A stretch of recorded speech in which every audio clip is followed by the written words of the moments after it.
નમસ્કાર, સાથે હું છું આપની સાથે પાયલ બામણિયા। વાત કરીએ સમાચારની તો છોટા ઉદેપુર નગરમાં મુખ્ય માર્ગ ઉપર મસમોટા ખાડાનું સામ્રાજ્ય। ઊંડા ખાડાને કારણે રાહદારીઓની અવરજવરમાં પડતી તકલીફો। છોટા ઉદેપુર નગરમાંથી પસાર થતો સ્ટેટ હાઈવે નંબર 62 ઉપર નગરમાં તરફ મસમોટા ખાડા પડી ગયા છે, જેના કારણે પ્રજાને અવરજવરમાં ભારે તકલીફો પડી રહી છે। હાલમાં વરસાદ પડ્યો હોય વાહન ન દેખાતા વાહન ચાલકો અટકાઈ પડ્યા હતા અને અચાનક ખાડો કૂદી જતા ભારે હાલાકી ભોગવવી પડી હતી। આ ખાડા ઘણા સમયથી સદર રસ્તા ઉપર છે, પરંતુ કોઈ કાળજી લેવામાં આવતી નથી તેવી પ્રજા ફરિયાદ કરી રહી છે।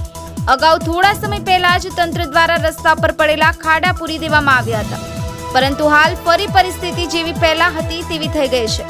અત્રે ઉલ્લેખનીય છે કે છોટા ઉદેપુર નગરની પ્રજામાં હાલ છોટા ઉદેપુર બન્યું ખાડાનું નગર તેવી ચર્ચાઓ ચાલી રહી છે।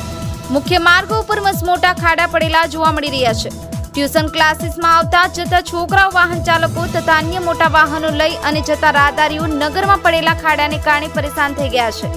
અચાનક ખાડો આવી જતા ટ્રાફિક વધુ હોય, વાહન કઈ બાજુ ચલાવવું તેના પ્રશ્નો થઈ પડે છે અને અકસ્માતનો ભય પણ પ્રજાને સતાવતો રહેશે। આવનાર દિવસોમાં ચોમાસું બેસવાની શક્યતાઓ રહેલી છે, જે વધુ રસ્તાને નુકસાન કરશે, જેના કારણે તંત્ર દ્વારા વહેલી તકે આ પડેલા ખાડા પુરાવી દેવામાં આવે એ ખૂબ જરૂરી છે।